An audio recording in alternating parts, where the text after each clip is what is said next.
in 1994, Atari was able to get id Software on board to release some content for the Atari Jaguar game console.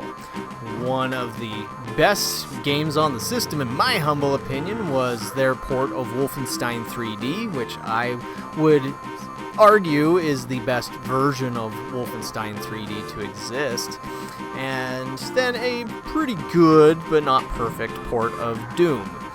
But in my humble opinion here, I want to make the case for another game that Atari really should have pushed to get not only on the Jaguar but also on the Lynx, and that game would be Commander Keen: Goodbye Galaxy.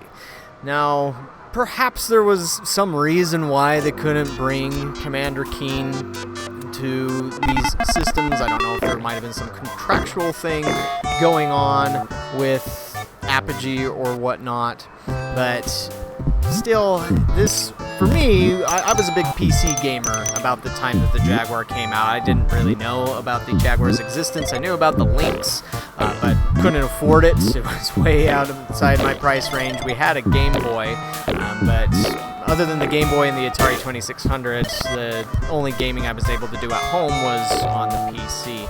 And so through shareware, I was able to discover Commander Keen 4. I also played 1, maybe 2, I can't recall exactly, but 4 is where this game really started to become really good, and part of that had to do with the graphics, but also just the way that the gameplay worked, and also the humor like this, you know, a giant slug statue underground, although for some reason I did not, when I was playing through on this, I didn't do very well on the clearing the acid pit, but sorry, just working the video here, but I argue that Atari really should have tried to get Commander Keen on both the Lynx and the Jaguar, and that's because they needed a good platformer game.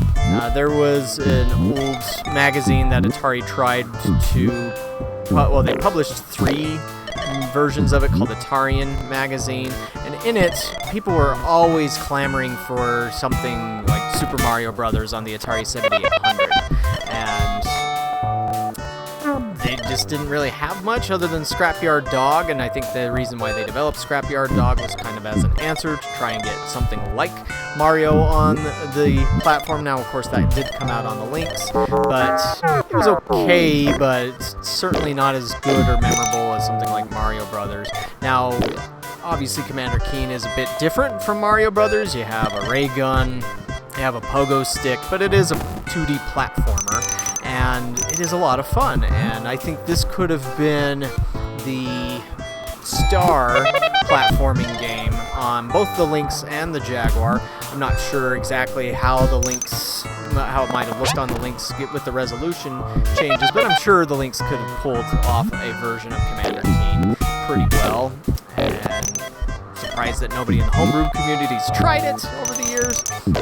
That also, with the Jaguar, if there was a Commander Keen, they probably would have thrown 2000 on there, but it would have made more sense to just call it Commander Keen 64. I mean, imagine this game that instead of 16 colors, being in 16-bit color, which would have been, 65,000 colors, or even RGB color, 24-bit color, to have it looking really nice, and you could have thrown in parallax scrolling there too, so you'd have the forest that you see there in parallax. Maybe an outline would have been nice around Commander Keen himself when he goes into things there.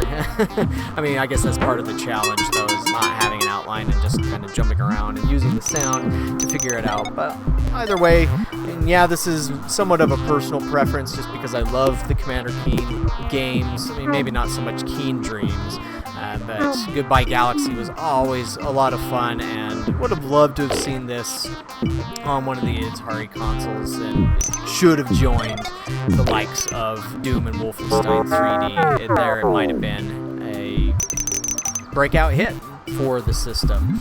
But what do you think? Do you agree with me, disagree with me on that notion, this idea that Commander Keen 4, maybe some of the other Commander Keens, would have been a perfect fit for Atari systems.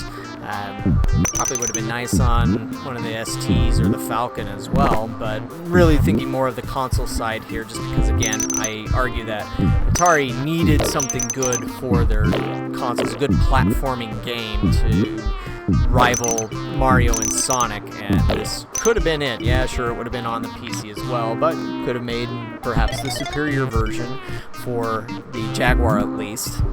And we also know that Atari was trying to come up with some kind of mascot, as there was B.J. West, who was an artist at Atari, worked on Trevor McFur, Black Ice, White Noise, and he had been commissioned to come up with a new mascot character for Atari. He came up with an Ally the Alligator design, and then there was also Oswald, which was really bizarre, but nothing really fit, and as he explained it, it's because the Tremills didn't understand, or somebody in Atari management didn't understand, that it wasn't the mascot that made people buy, it was the game itself, that it was a fun game. And of course, Commander Keen is a fun game, even though I really sucked at it from what you see here.